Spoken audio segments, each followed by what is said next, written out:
मधुपुर नामक एक छोटे से गांव में रघु नाम का एक दूध वाला रहता था। उसके पास एक गाय थी। वो एक गांव से दूसरे गांव जाकर दूध बेचा करता था। हर किसी को रघु का दूध पसंद था, क्योंकि रघु का दूध बहुत गाढ़ा और शुद्ध होता था।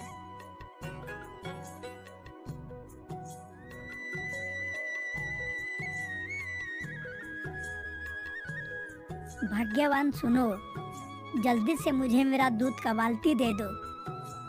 पता नहीं आज कैसे ज़्यादा देर तक आंख लग गई।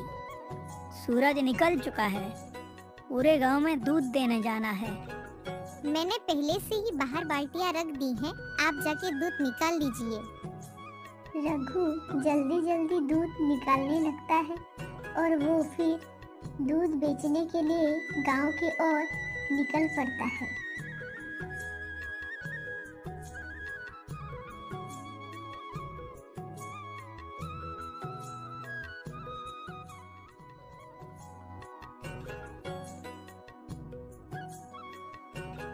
प्रभु बेटा, मुझे 1 लीटर दूध देना।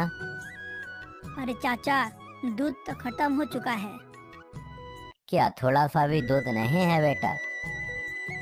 नहीं चाचा, जरा सा भी दूध नहीं बचा। आप निराश मत हुइए चाचा, मैं शाम को दूध लेकर आ जाऊंगा। शाम को मेरी गाय फिर से दूध देगी।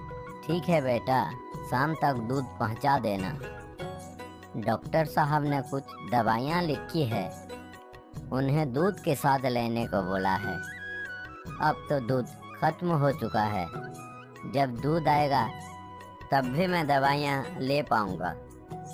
ठीक है चाचा, मैं शाम को सबसे पहले आप ही को दूध देकर जाऊंगा।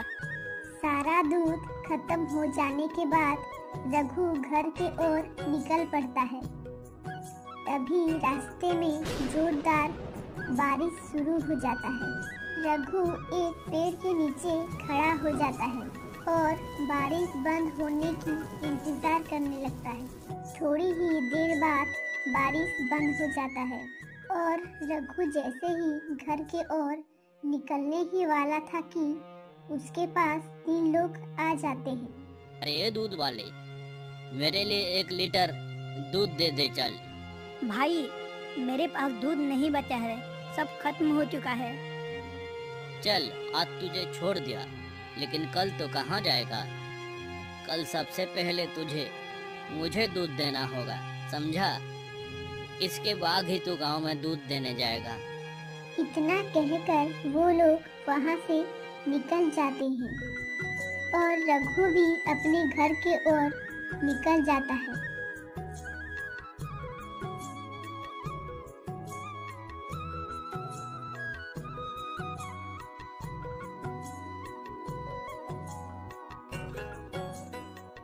ए जी, आपको इतनी देर कैसे हो गई? रास्ते में आते वक्त जोरदार बारिश हुई थी ना, इसी वजह से देर हो गई। बारिश थी कि थमने की नाम ही नहीं ले रही थी। बारिश की थमते थमते शाम हो गई। चलिए, आप जल्दी से हाथ मुंह धो लीजिए, मैं आपके लिए खाना लगाती हूँ।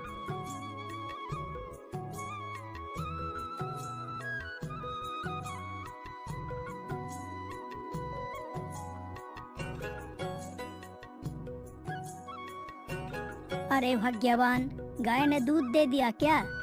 मुझे वो चाचा के घर दूध पहुंचाना है। हाँ, दूध दे दिया है और मैंने निकाल भी दिया है।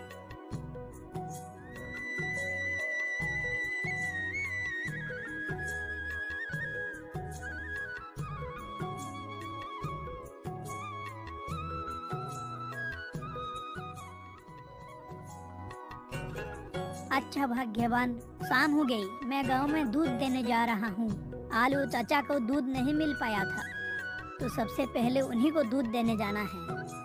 अगर आप चाचा के घर जा रहे हैं तो आप थोड़ा चाचा के घर से नींबू लेकर आना। आज थोड़ा नींबू का चाय पीने का मन कर रहा है। अच्छा ठीक है, मैं आते वक्त ले आऊँगा।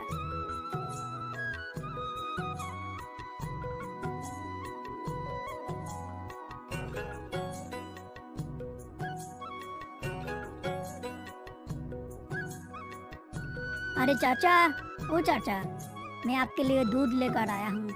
आप जल्दी से बर्तन लेकर आइए। रघु बेटा, मुझे लगा तुम्हारे आओगे ही नहीं, क्योंकि शाम को इतनी जोर बारिश हो गई थी ना। अरे चाचा, मेरे को तो आना ही था। आपको तो दूध के साथ दवाइयाँ जो लेनी थी, चाहे बारिश हो या आंधी, मैं तो आपको दूध देने जरूर आता। तुम हमेशा खुश रहो बेटा। अरे चाचा, 2-3 नींबू मिल जाएगी क्या? आज मेरा बीवी को नींबू की चाय बड़ा ही पीने को मन कर रहा है। हाँ हाँ बेटा, क्यों नहीं, तुम यहीं पर रुको, मैं नींबू लेकर आता हूँ।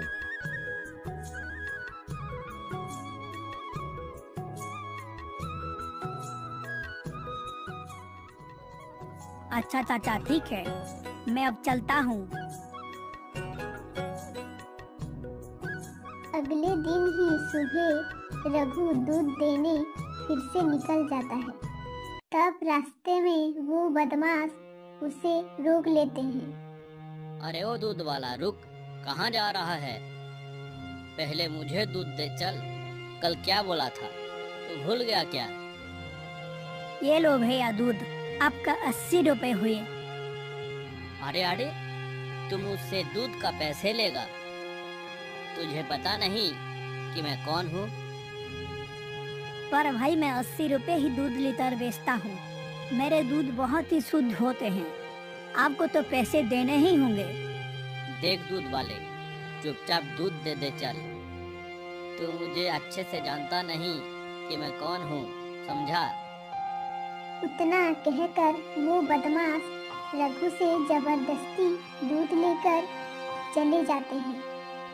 रघु बेचारा कुछ नहीं कह पाता है, चुपचाप वो घर के ओर निकल जाता है और पूरे गांव वालों को दूध बेचता है। अरे रघु भैया, मुझे 2 लीटर दूध देना। अरे बहन, माफ करना, आज थोड़ा दूध जल्दी ही खत्म हो गई। रघु भैया, आप एक काम कीजिए, आप और 2-4 गाय खरीद लीजिए, ताकि हम गांव वालों को दूध लेने के लिए इंतजार ना करना पड़े। हाँ हाँ बहन, मैं भी यही सोच रहा हूँ। रघु सारा दूध बेचने के बाद अपने घर के ओर निकल जाता है।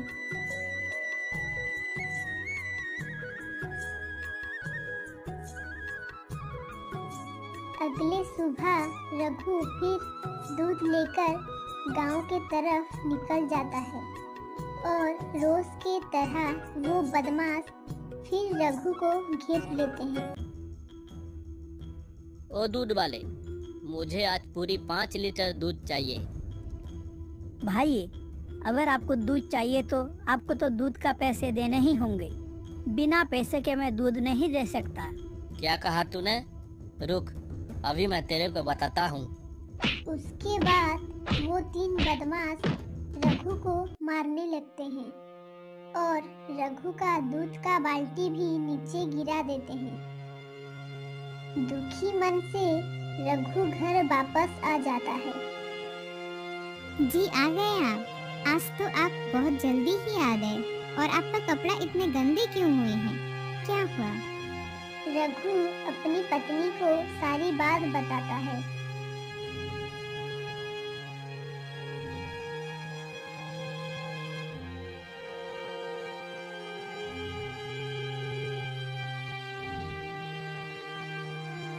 हे भगवान, बेड़ा गर्क हो जाए उन बदमाशों का जो हम गरीबों को सताते हैं। पैसा नहीं है तो दूध मत पियो भाई।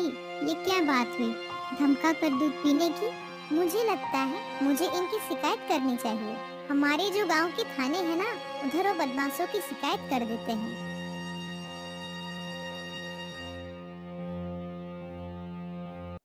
रघु अपनी पत्नी के बात मानकर उसके साथ थाने चला जाता है और वो सारी बात थानेदार को बताने लगता है।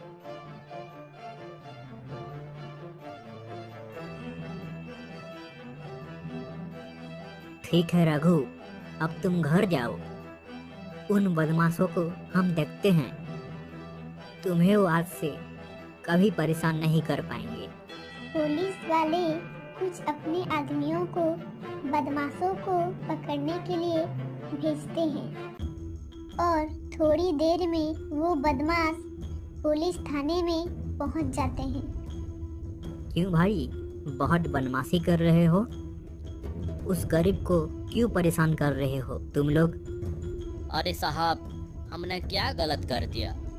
हमने तो थोड़ा सा दूध ही मांगा था और वो दूध देने में इतना नखरा कर रहा था कि अब मत पूछो। अच्छा, और पैसे क्यों नहीं दिए दूध वाले कहाँ? देखो साहब, आप मुझे ठीक से जानते नहीं। आप एक काम कीजिए, आप कुछ पैसा ले जाइए। अच्छा, अब तू मुझे रिश्वत देने का बात कर रहा है? तू एक पुलिस वाला को रिश्वत देगा? क्या तुझे डर नहीं लगता? 1 लाख कैसे रहेगा साहब? आपकी सेवा पाने के लिए इतने सारे पैसे देखकर पुलिस वाले का लालच बढ़ने लगता है और वो 3 बदमाशों को छोड़ देता है। उस रघु ने हमारे बारे में शिकायत करके अच्छा नहीं किया। अब देखो हम उसे कैसे मजा चखाते हैं। उस 3 बदमाश रघु के गांव पहुंच जाते हैं और वो गांव में रघु के बारे में पूछने लगते हैं।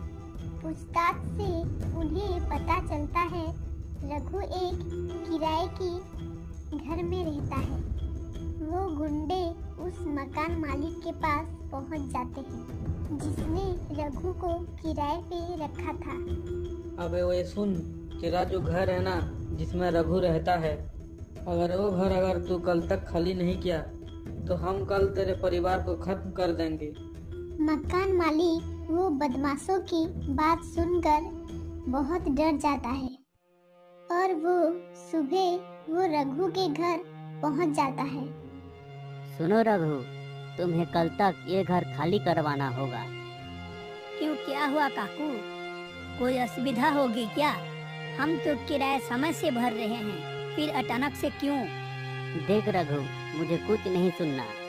मुझे बस ये घर कल तक खाली हो जाना चाहिए, वरना मैं तुझे घर से धक्के मारकर निकाल दूंगा। उससे पहले तू कोई और एक घर ढूंढ ले। ये क्या हुआ भाग्यवान, ये क्या बोल रहे हैं? अचानक से ऐसे काकू घर छोड़ने को क्यों बोल रहे हैं? हम तो समय से इनका किराया भरे हैं।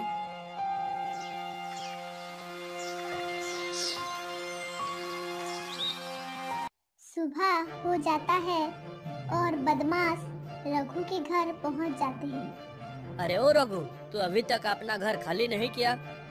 अरे तुम सब तो जेल में थे ना। अबे किसकी हिम्मत जो हमें जेल में रख सके? तुझे आज ये घर खाली करवाने को बोला था ना, तो घर खाली क्यों नहीं करवाया? अच्छा, अब समझ में आया। तुमने बोला है काकू को घर खाली करवाने के लिए। अच्छा, तुमने उन्हें उकसाया है। अरे ओ रघु, तू मुझसे ज्यादा जबान मत लड़ा। पता नहीं तेरा एक बार में क्या हाल किया था। हम एक काम करते हैं, हम इसके घर का जितना भी सामान है ना सब बाहर निकाल देते हैं और सामान के साथ इसको भी घर से निकाल देते हैं।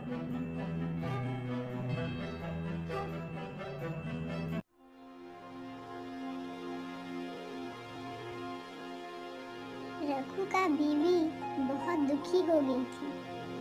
रघु को पता नहीं चल रहा था कि वो करे तो करे क्या। रात होने वाली थी और रघु का रहने का कोई ठिकाना ना था।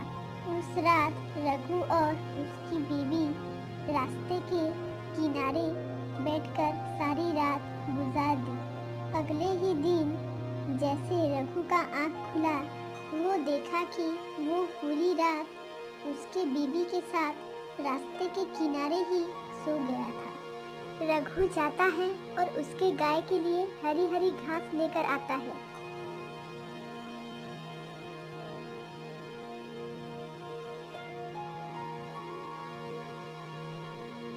अरे भाग्यवान, इस गाय का तो पेट हमने भर दिए। अब हमारे लिए कुछ खाने को व्यवस्था करते हैं। आप चिंता मत कीजिए, मैं थोड़ी सी चावल लेकर आई हूँ। हम इस गाय की खीर से खिचड़ी बनाकर खा लेते हैं। रघु की पत्नी गाय के दूध से खिचड़ी बनाती है और रघु और उसकी पत्नी उस खिचड़ी को खाते हैं। तभी रघु देखता है एक छोटा बच्चा रोड क्रॉस कर रहा है। वो रोड के दूसरी तरफ भाग रहा था और सामने से एक तेज रफ्तार गाड़ी आ रहा था। वो बच्चा गाड़ी के सामने ही आने वाला था।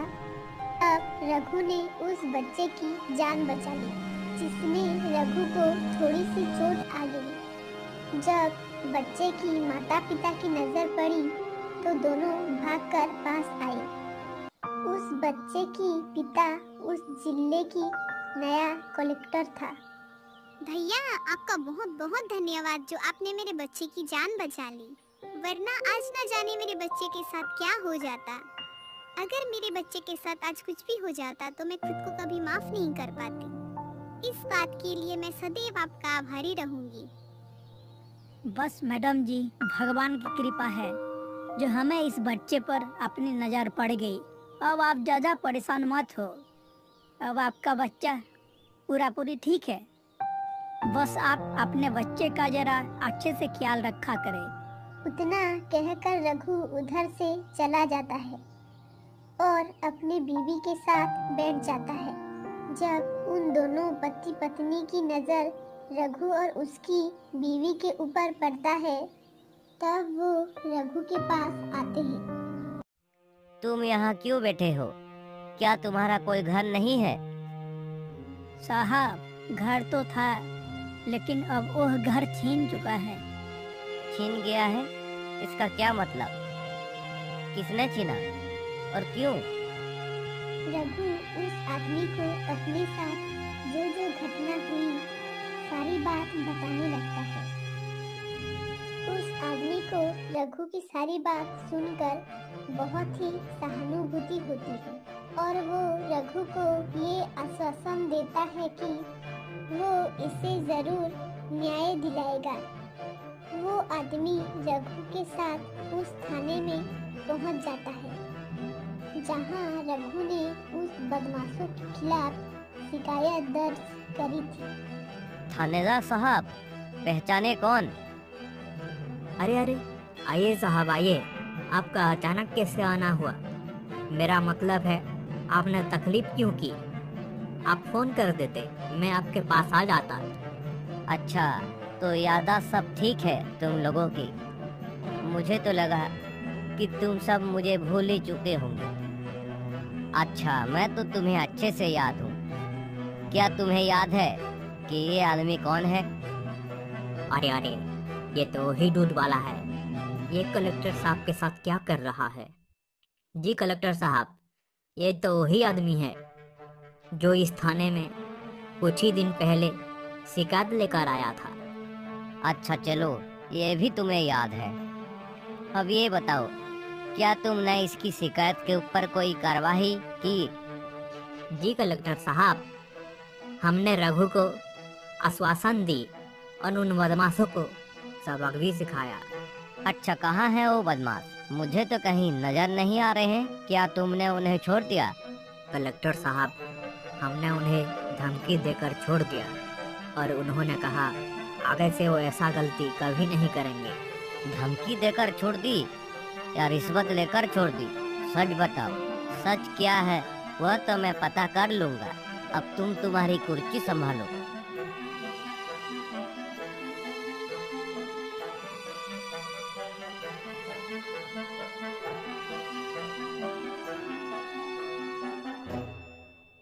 कलेक्टर के कहने पर वो उन बदमाशों को पकड़ के ले आते हैं। क्यों, तुमने इस थानेदार को रिश्वत दी थी क्या?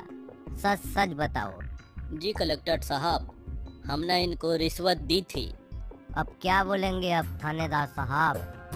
थानेदार सफाई नहीं दे पाता। और तुम लोग चलो, सबसे पहले तुम रघु को माफी मांगो और रघु का जितना भी नुकसान किया अभी के अभी यहाँ पर भरपाई करो। कलेक्टर साहब उस थानेदार को अपनी नौकरी से सस्पेंड कर देते हैं। वो बदमाश रघु को सारे पैसे वापस कर देते हैं जितना रघु का नुकसान किए थे। आखिरकार रघु को न्याय मिल चुका था। रघु, अब तुम्हें न्याय मिल चुका है। अब ये लो, मेरे तरफ से कुछ पैसे रख लो। अरे नहीं साहब, ये मैं नहीं ले सकता। आपने हमें बस इन बदमाशों से न्याय दिला दिया। हमारे लिए इतना ही बहुत है। साहब, हम ये एहसान आपका कभी नहीं भूलेंगे। अब आप हम पर इतना बड़ा एहसान मत कीजिए कलेक्टर साहब। ये तुम पर किसी तरह का एहसान नहीं है रघु। इतना कहकर वो कलेक्टर वहाँ से चला जाता है। रघु मकान मालिक के पास जाता है और सारी बात बताता है और वो फिर से किराए पर रहने की बात करता है। रघु बेटा, मुझे माफ कर दे। मैं क्या करूं? मैं मजबूर था। उन बदमाशों ने मुझे धमकी दी थी। अगर मैं ये सब ना करता तो वो लोग मुझे और मेरा परिवार को मार डालते। काका, आप मुझे माफी मत मांगिए। मुझे पता है आप उन बदमाशों के लिए मजबूर थे, लेकिन अब आप चिंता मत कीजिए। उन बदमाशों को उनकी करनी का सजा मिल चुकी है। ठीक है बेटा, ये ले घर की चाबी और तेरा बीवी के साथ घर जा। रघु अब अपने घर पर वापस आ चुका था। आखिरकार रघु को न्याय मिल गया।